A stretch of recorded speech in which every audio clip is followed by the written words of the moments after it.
That's exactly. No. You're so sweet. But today we're honoring someone who's very, very special to us all. He was right here, Larry Elder. Let's have a big hand for Larry Elder.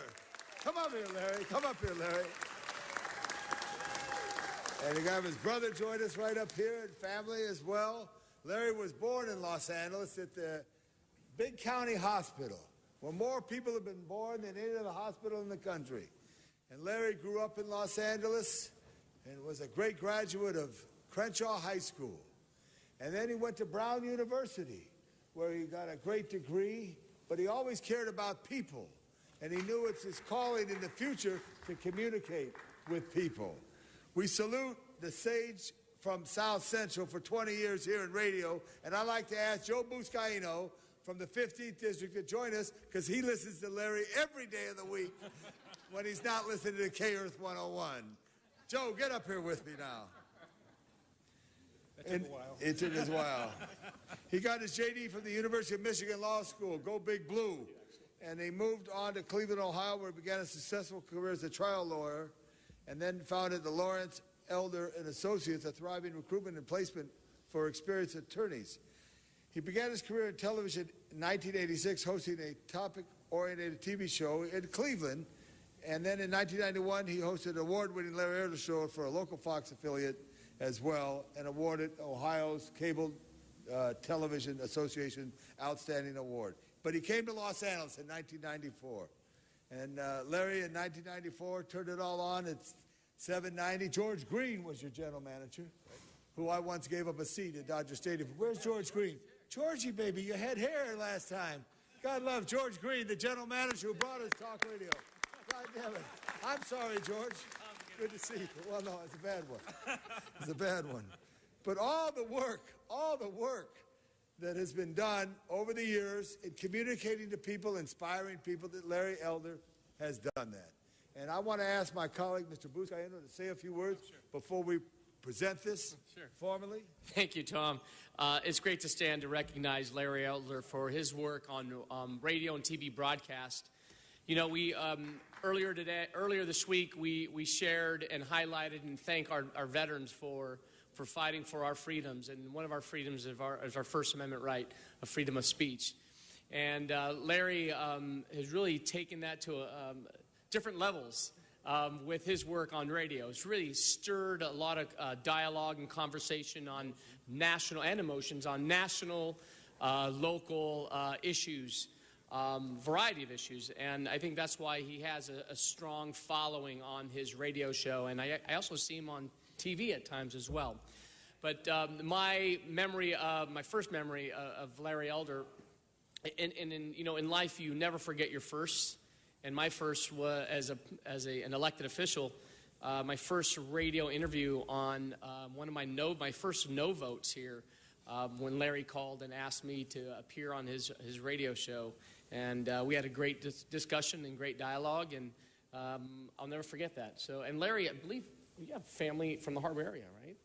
Yes, and he's got some personal ties to the San Pedro Wilmington area. So we honor Larry for his work. The sage of South Central, and we recognize your work and thank you for your leadership.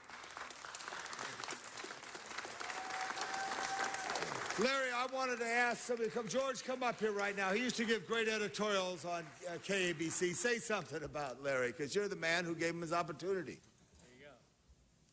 There you go.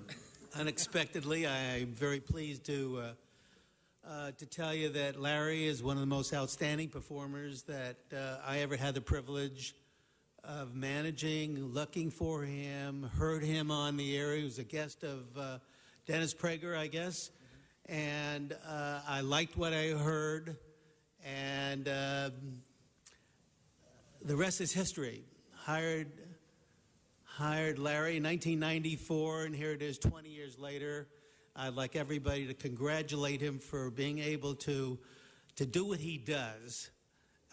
Smart, intelligent, bright, handsome, great writer, author, debater, you name it. He's just everything that this community needs to have to serve this community and he wants nothing more than to change the world, but first the United States. I think, George, all right. Mr. Labange, I do have a couple of your colleagues that would like to say a few words. Mr. Koretz?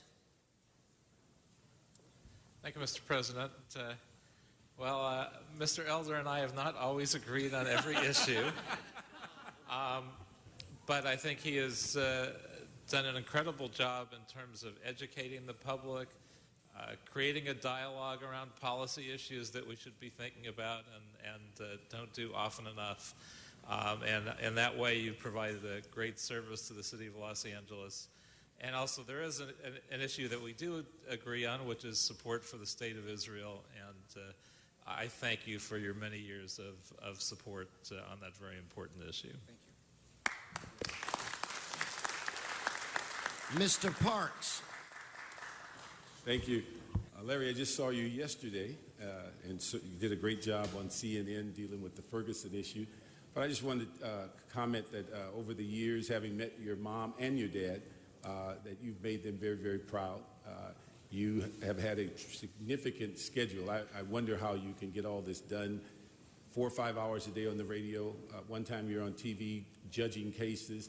Then you had a bestseller book and you were running around the world on that.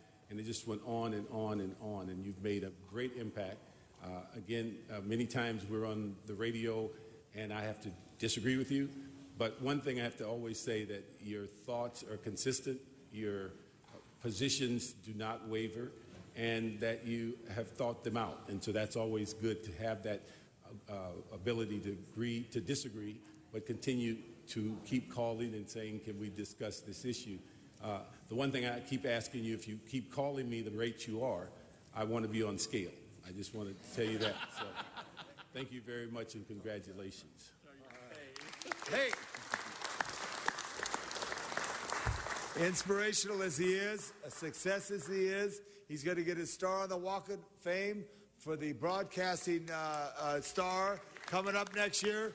So today we salute Larry Elder for all his accomplishments, 20 years on radio.